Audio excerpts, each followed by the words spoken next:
O Grêmio é ruim. E eu não sei se saindo agora no mercado, todos estão colocados sem nenhuma bala na agulha, que o Grêmio não tem, se o Grêmio vai conseguir reforçar esse grupo. Já vamos mais sobre isso, até porque teve repercussão com o Filipão e também com o executivo de futebol, Rui Costa. Vamos lá, Central Band, lá está o Gonçalo Cirne Lima. Alô, Gonçalo. Meneghete, pela manhã, o técnico Oswaldo de Oliveira comandou um coletivo no Palmeiras e fez alguns testes de alguns jogadores importantes que foram contratados e ainda não foram aproveitados, ainda não estrearam. Por exemplo, o Arouca, que joga no próximo final de semana, o Oswaldo já colocou, e o Cleiton Xavier, que foi o grande destaque dessa atividade, ainda vai entrar nesse meio campo para disputar uma vaga com o Alan Patrick. Zé Roberto voltou a treinar normalmente e também deve ser alternativa para a próxima partida do verão.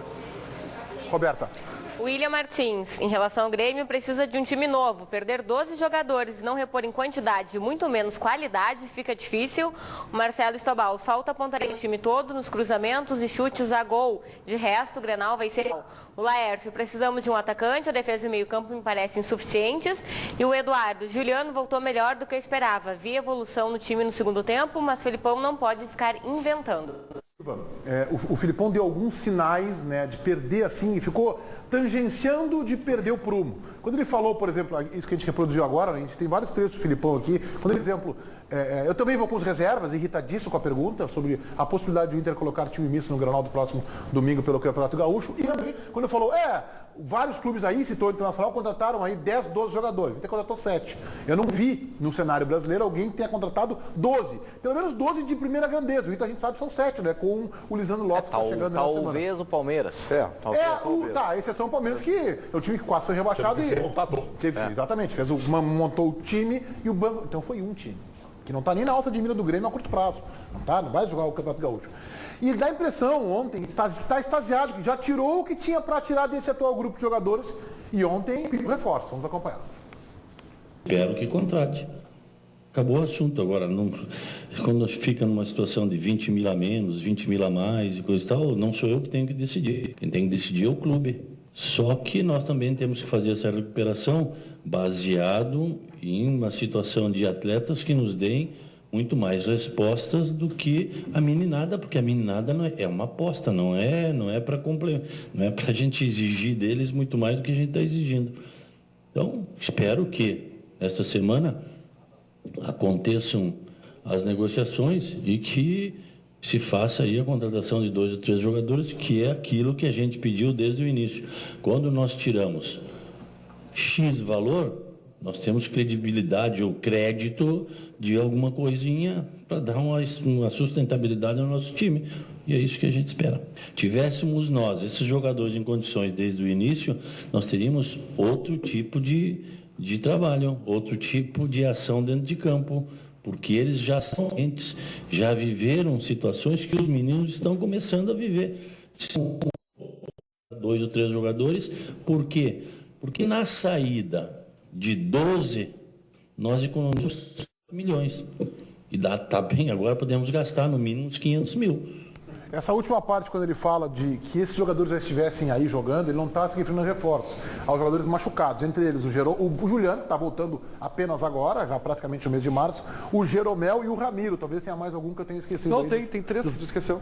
Kleber, Adinho. Aí é uma outra questão e eu acho uma barbaridade. Acho lamentável que o Grêmio se permita que o Filipão escolha se o Kleber vai jogar ou não vai jogar. Acho lamentável isso. Mas enfim... Ele pediu reforço, tá claro, ele está de saco cheio, a impressão que eu tenho é essa. Sim, pediu reforços, segundo a direção, o Filipão está participando do processo da busca e garimpagem de jogadores, o Filipão tem razão, a explanação do Filipão ontem, numa condição normal, a gente poderia até considerar grave o que fez o treinador ontem, uma espécie de insubordinação ao tratar de assuntos que não deveria tratar. Nesse caso, eu não acho. Não é, porque ele manda nele mesmo? Não, mas não é isso. Ele é o chefe dele Eu acho que a consideração que ele fez em relação aos meninos e a responsabilidade e a cobrança que está se colocando nas costas, o que ele fez é para proteger os meninos. É fato. E eu acho que ele está certo em fazer isso. E em relação às necessidades do Grêmio, ele jogou limpo. Jogou limpo. E eu acho que tem que jogar quando ele fala. Meninos, né? Que os meninos hoje é o que ele tem. Então, Sim. No começo da entrevista, ele começa falando assim, porque a gente fica aí por 20 ou 30 mil a mais ou a menos, eu acho que é uma reclamação dele de que ele está tentando um jogador e a direção, não, tem que baixar 20 mil de salário, tem que baixar 30 mil, ficar regateando aí para tentar melhorar a condição para o jogador vir pro Grêmio. E ele está irritado com isso. Só deixa eu dizer uma coisa para você, assim, que vê como é subjetivo, né, o sentimento, né? O sentimento é muito subjetivo. Sou eu, garoto, né, jovem, jogando no Grêmio. Estou ali participando desse processo com toda essa responsabilidade.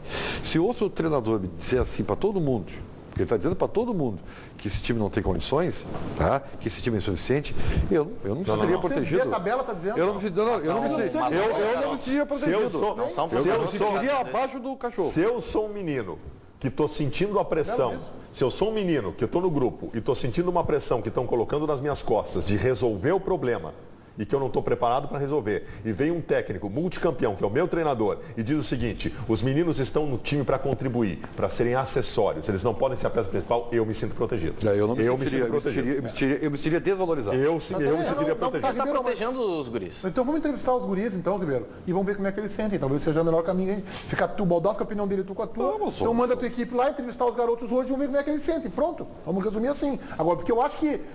O que eu acho é o seguinte, eu vou discordar de ti, porque eu acho assim, ó, o guri estão ganhando uma chance agora, gente. Eles não podem seguir dados a condição de protagonistas. Não podem ser, Ribeiro. Eu não quero isso. Eu não quero mesmo. Seria demais. Agora, tu sabe muito bem, mais do que todos nós, que na crise sempre alguém cresce, correto?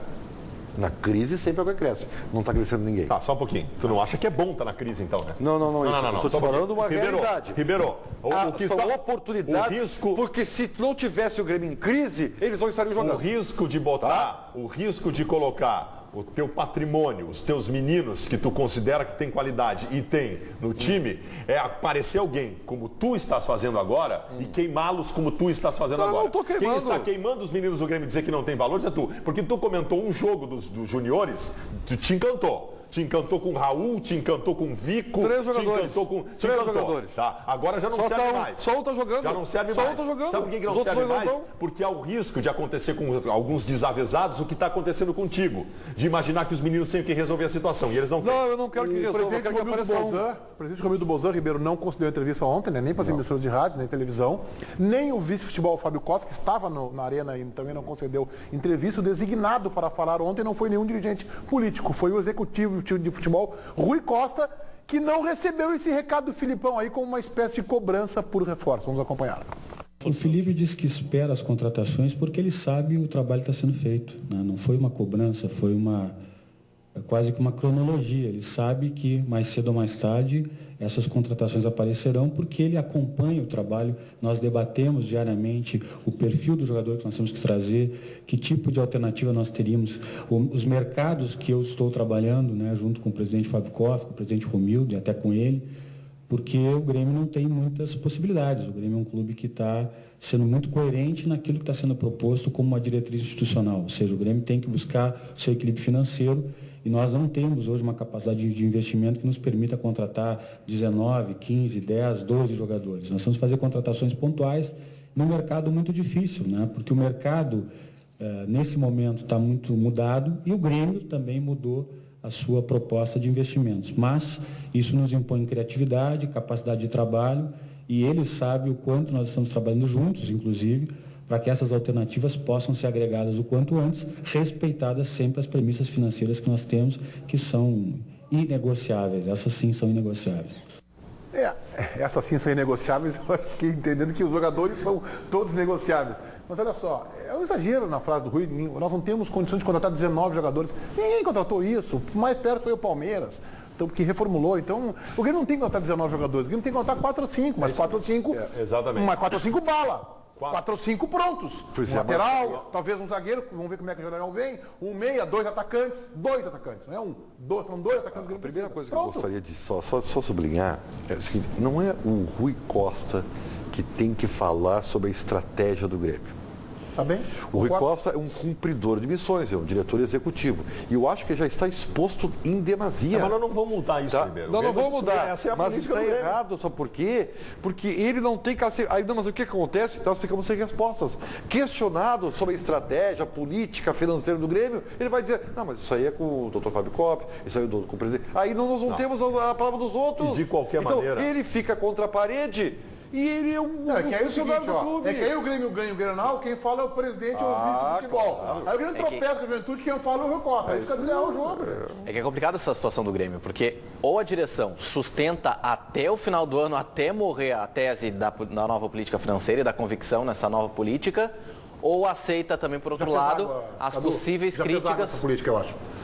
Não, ou O Grêmio aceita. o Grêmio já mudou, porque o Grêmio, aí o Baldassi está certo, eu acho, o Grêmio montou o seu projeto em cima dos veteranos, 2 ou 3 reforços e os garotos. Já viu que não deu certo. Sim, agora mas vai tem ser que de ver o forma que. trabalhada, Qual tipo, com o mercado mas qual tipo de fechado, contratação que o Grêmio vai trazer? Ou aceita as críticas de uma mudança de rumo de política contratando jogadores teoricamente mais caros. Não, mas é que a não ser que, não, o Grêmio considerando não vai- que esses reforços sejam mais caros do que esses que vieram. A entrevista do Rui Costa ontem, primeiro, para mim ela foi deprimente. Deprimente no sentido de ficar deprimido, literalmente, tá? Porque foi uma entrevista, embora realista, conformista, prostrada, quase desistente. Não, e ele falou, chegou uma hora a falar que o Grêmio não está em crise. Aí eu desliguei o rádio.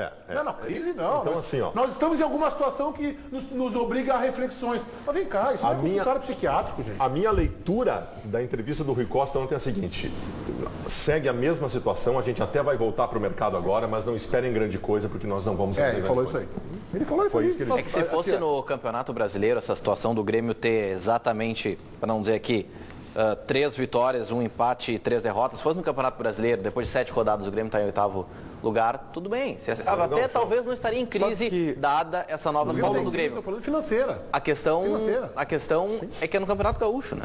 E com todo respeito às equipes do interior, Não tem como esconder isso. a gente sabe... O Grêmio hoje não está entre os 4 melhores, eu não estou nem falando da tabela.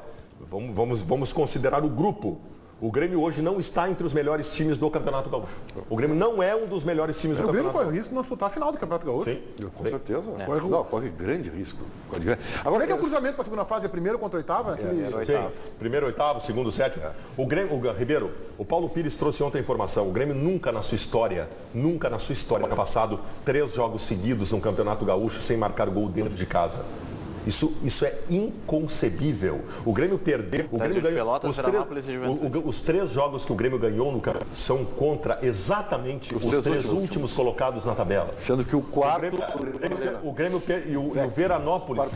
O Veranópolis, que é um dos piores times do campeonato, talvez o pior, que só não está entre os piores porque ganhou uma partida do Grêmio na Arena. Só deixa eu te falar, só pegando esse link aí, notaram assim... Tem 4 pontos o Veranópolis. O que sublinha a falta de qualidade aí é uma análise mais tática, tá? Repare bem, o Grêmio consegue um melhor desempenho quando é atacado. Eu até fiz essa consideração com o Baldassi, não concordo, eu sei que falou na transmissão da Band ontem na rádio, né? Mas, assim, ó, o Grêmio quando tem que impor jogo, ele tem que demonstrar mais qualidade. Quando você desarma, você precisa de menos qualidade, né? Aí você tem isso, você pode ter um espaço, um bom contra-ataque, uma boa assistência. Então o Grêmio consegue jogar melhor quando é atacado. Por isso que eu tenho a minha tese de que o Grêmio vai jogar melhor final do que jogou contra o Juventude. Não, Ribeiro, não tem nenhum subsídio para acreditar nisso. O Grêmio não ganha em casa porque tem que impor o jogo. O Luiz ontem, eu até vou excluir uma crítica maior ao Filipão, embora ele tenha escalado errado o time e tenha dado uma de professor Pardal colocando meia. Não sei de onde é que ele tirou isso, que foi o pior jogador do primeiro tempo, como todo mundo sabia que ia ser. Mas a estratégia montada tinha isso, volume de jogo. O Grêmio teve aproximação entre o jogador do Grêmio. O Grêmio esteve do meio para frente com força no sistema defensivo. Rondou muito a área do Juventude. Rondou a área do Juventude no jogo todo. O Juventude teve mérito na partida, no que diz respeito ao ferrolho que montou muito bem montado pelo Piccoli.